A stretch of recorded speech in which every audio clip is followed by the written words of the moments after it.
Si vous avez de la difficulté au niveau des hooks, et on sait que pour la majorité des gens, on parle beaucoup plus au niveau des slices, mais les hooks, c'est pas mieux non plus. Si on n'est pas capable d'avoir un bon contrôle, que par exemple pour les droitiers à droitier, qu'on a tendance à soit que la balle parte déjà un peu à gauche et qu'elle tourne encore plus à gauche, ou qu'elle parte un peu trop vers la droite et qu'ensuite elle tourne à gauche, automatiquement vous allez avoir des points que je vais vous nommer aujourd'hui que vous devez absolument corriger pour vous assurer d'avoir des balles qui vont être beaucoup plus droites.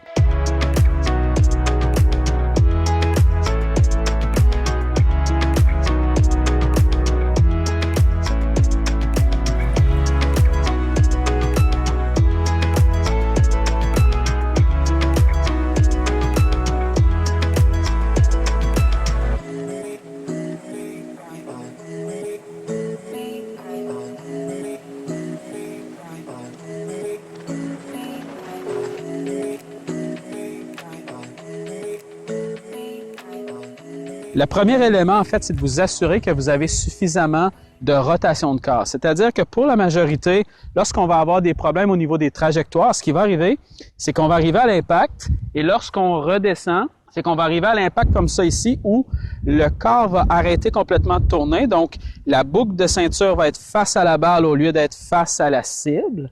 Et automatiquement, si le corps arrive et qu'il est complètement face à la balle, ce qui va arriver, c'est que les mains vont être obligées d'embarquer comme ça ici. Et ce qui va arriver, c'est qu'on va aller chercher énormément de rotation au niveau de la face de club aussi.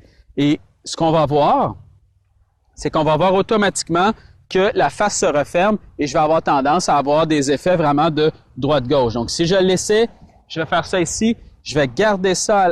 La boucle de ceinture va être face à la balle à l'impact et je viens simplement flipper. Et automatiquement, ce qui va arriver souvent aussi, vous allez avoir des problématiques au niveau de votre transfert de poids et vous allez surtout voir des problématiques au niveau du fait, en fait, de partir la balle au bon endroit, mais surtout qu'elle termine où vous voulez aussi. Donc, soit que vous allez être relativement capable de partir la balle au bon endroit et qu'elle va tourner complètement, ou vous allez, par exemple, la faire partir directement à gauche et ensuite, elle va tourner encore plus à gauche. Mais vous devez absolument travailler au niveau de la rotation de corps. Donc, lorsque vous allez arriver à l'impact, dites-vous que premièrement, si vous voulez minimiser un peu l'impact de vos mains, vous devez vous assurer de sentir qu'à l'impact, vous laissez tourner la boucle de votre ceinture face à votre cible. Ça, c'est le premier point. Plus la boucle de votre ceinture est face à votre cible à l'impact, et non pas devant, moins les mains peuvent venir complètement flipper et automatiquement, vous allez déjà avoir beaucoup plus de stabilité au niveau de vos trajectoires. Je vais faire mon swing vers l'arrière, je redescends, je vais avoir l'impression que je vais venir ouvrir mes hanches complètement face à la cible et à partir d'ici, simplement en faisant ça ici, vous allez sentir que c'est beaucoup plus difficile pour vous de venir flipper les mains et automatiquement, vous allez déjà avoir de meilleurs résultats. Donc, je tourne et je vais avoir des mains qui vont être déjà plus stables. Et automatiquement, la différence est énorme. Je vais avoir des balles qui vont être un peu plus hautes et beaucoup plus droites. Si vous aimez mon genre d'enseignement et que vous aimeriez que je vous aide personnellement au niveau de votre jeu, j'ai démarré il y a quelque temps un système de cours en ligne où vous avez simplement à m'envoyer 2 vidéos et je vous les analyse, je vous renvoie le tout avec les exercices à travailler. C'est hyper simple. On n'a même plus besoin d'être physiquement au même endroit pour avoir des super bons résultats et ce, à un prix qui est extrêmement raisonnable. Pour avoir des informations là-dessus, vous avez simplement à m'envoyer un message sur mon Facebook à Simon Camiran ou l'Académie de golf Simon Camiran.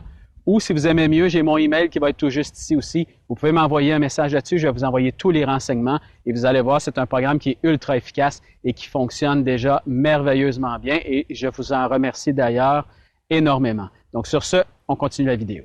Le deuxième point hyper important, c'est vraiment au niveau de la rotation de main. Comme je vous disais, si vous manquez au niveau de la rotation de corps, ce qui va arriver, c'est que vos mains vont complètement venir se tourner, vont venir un peu se flipper. Pour vous donner une idée à quoi ça ressemble, en fait, c'est comme si le logo de votre gant ici, lorsque vous arrivez à l'impact, faisait face au sol au lieu d'être face à votre cible lorsque vous arrivez à l'impact.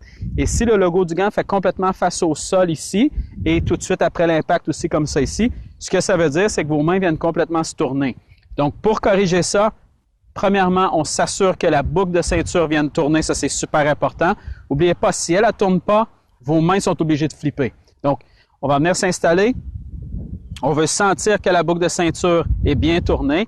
Mais à partir d'ici, assurez-vous que, par exemple, le logo de votre gant, lorsqu'il va arriver à l'impact et après l'impact, fait face beaucoup plus à votre cible que ce que vous êtes habitué. Vous voyez à quel point présentement ma main gauche fait face à ma cible, le logo de mon gant ici, et non pas déjà comme ça ici. Et automatiquement, lorsque vous allez l'essayer, et si vous l'essayez en même temps que vous écoutez la vidéo, vous pouvez facilement le faire. Faites simplement vous assurer qu'à l'impact, ne pas sentir ça. Vous allez voir tout de suite que quand vous faites ce mouvement-là, que la face de club est complètement vers le sol. Donc, pour les personnes qui ont des gros problèmes de hook, en bonne partie, ça vient de là. Donc, je m'installe, je vais mettre les deux choses ensemble. Donc, je m'assure de tourner ma boucle de ceinture et je m'assure à partir d'ici aussi qu'à l'impact et après l'impact, je vais avoir l'impression que le logo de mon gant fait face à ma cible. Et automatiquement, je vais avoir des balles qui vont être beaucoup plus droites.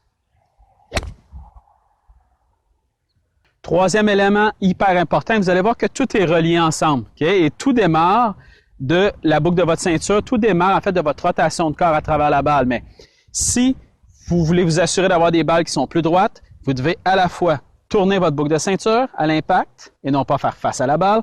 Vous devez aussi vous assurer que le logo de votre gant va faire face un peu plus à la cible et non pas d'être complètement tourné au sol comme ça ici à l'impact.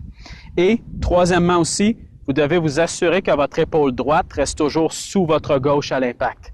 Si vous arrivez à l'impact, que le corps arrête de tourner, donc que vous faites face à la balle, comme je vous disais tout à l'heure, vos mains vont flipper, et si vos mains viennent flipper, votre épaule droite aussi va embarquer par-dessus la gauche. Et automatiquement, si vous venez taper et que votre épaule droite vient embarquer par-dessus la gauche, ce que ça fait, c'est que ça va faire fermer encore plus la face de club et vous allez avoir toutes sortes de difficultés à partir d'ici. Donc, ce que je veux sentir pour corriger le plus possible, je veux sentir que lorsque je redescends, je tourne, je garde le logo de mon gant face à ma cible un peu plus et je m'assure que mon épaule droite va venir tourner sous ma gauche et que même un peu après l'impact, j'ai encore la sensation que mon épaule droite est sous ma gauche. Rotation, je m'assure que le logo de mon gant est bon, que mon épaule droite est sous ma gauche. Et n'oubliez pas non plus aussi que, et ce peu importe le mouvement que vous allez travailler, la rotation de corps vers l'avant se fait toujours sur votre jambe avant, jamais sur la jambe arrière. Si vous faites le mouvement de descente et que votre poids reste sur votre jambe droite, peu importe ce que vous avez fait avant, automatiquement, vous allez le ruiner. Donc, vous allez probablement continuer à avoir des balles qui vont partir un peu à gauche ou vous allez avoir tendance, par exemple, à avoir des slices. Je m'installe. Rotation de corps et ayez pas peur d'avoir la sensation que vous êtes vraiment ouvert par rapport à votre cible. Si votre poids est sur votre jambe gauche, c'est exactement ce qu'on veut. Donc, on tourne, vous gardez le logo du gant un peu plus stable et vous envoyez votre épaule gauche, votre épaule droite légèrement sous votre épaule gauche. Et c'est exactement la même chose, peu importe le club que vous avez dans vos mains, donc que ce soit un driver, que ce soit un bois 3, des wedges, les fers, peu importe ce que vous avez, faites exactement ce principe-là si vous avez des problèmes au niveau des hooks et vous allez voir déjà une énorme différence.